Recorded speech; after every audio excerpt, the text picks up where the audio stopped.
A police officer in St. Louis actually admitted to lying to the FBI and to a federal grand jury, also pleading guilty to a federal charge. And all of this has to do with the arrest of an undercover officer during an anti-police brutality protest. Now, the officer in question, her name is Bailey Coletta. Let me tell you more about the arrest of the undercover officer, another officer. Prosecutors allege that officers Dustin Boone, Randy Hayes, and Christopher Myers threw a 22-year police veteran to the ground and kicked and hit him with a police baton on September 17th back in 2017 amid protests downtown that followed the acquittal of former police officer Jason Stockley on a murder charge for the fatal shooting of Anthony Lamar Smith.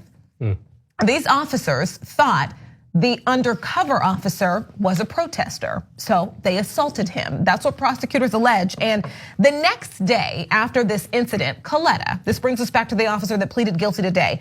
Coletta made a series of false and misleading statements to grand jurors, among them that Luther Hall, that is the undercover detective Luther Hall, was brought to the ground very gently.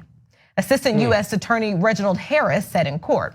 She also gave grand jurors misleading and inconsistent explanations about what she falsely called a textbook arrest of Hall. And we have some more details into just what she called at the time a textbook arrest. Let me tell you these.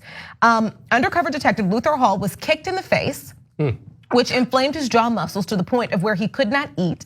He went from about 185 pounds to 165. The cut above his lip was a 2-centimeter hole that went through his face. He also sustained an injury to his tailbone, which still causes him pain, the sources say. And in October, he underwent surgery to repair 2 herniated discs in his neck and 1 in his back. He had to wear a collar to keep his neck immobile.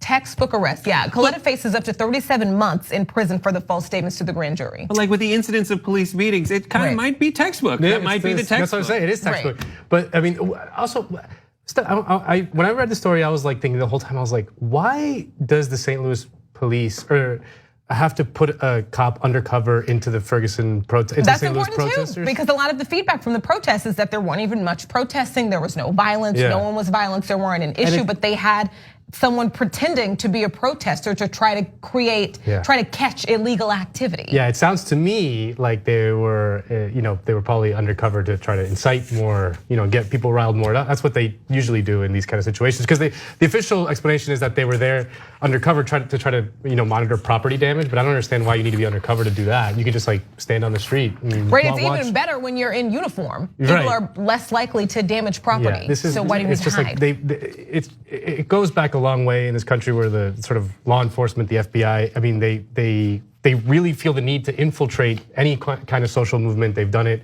throughout history.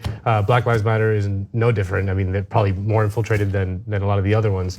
But yeah, that to me was incredibly suspicious. I'm like, why would they ever do that in the first place? Right, it's like the police said, we need to infiltrate this group to discover what kind of violent tendencies there might be affiliated with it. And there are violent tendencies affiliated. It's just the cops beating them up is the violent tendency affiliated. It makes you choose between this idea of, are the cops trying to get behind the scenes to like work their way up in this organization and then, go against the giant threat that is Black Lives Matter? No. Armed insurgency. A group that just wants equal rights. But here's the other choice you have. The other choice is that the police officer was just being undercover to monitor it, just kind of see what it's like. In which case you would think the police officer, being a police officer, would act just like everyone else if you're undercover. So, or you would just act like a normal person there. You would just try not to incite any violence.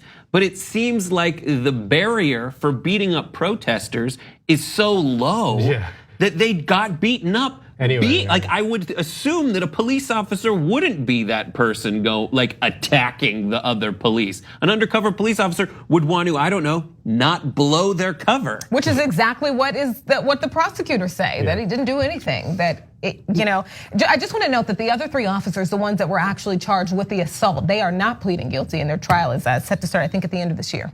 Have you guys been wise to this whole phenomenon about like the Ferguson protesters winding up dead in their cars?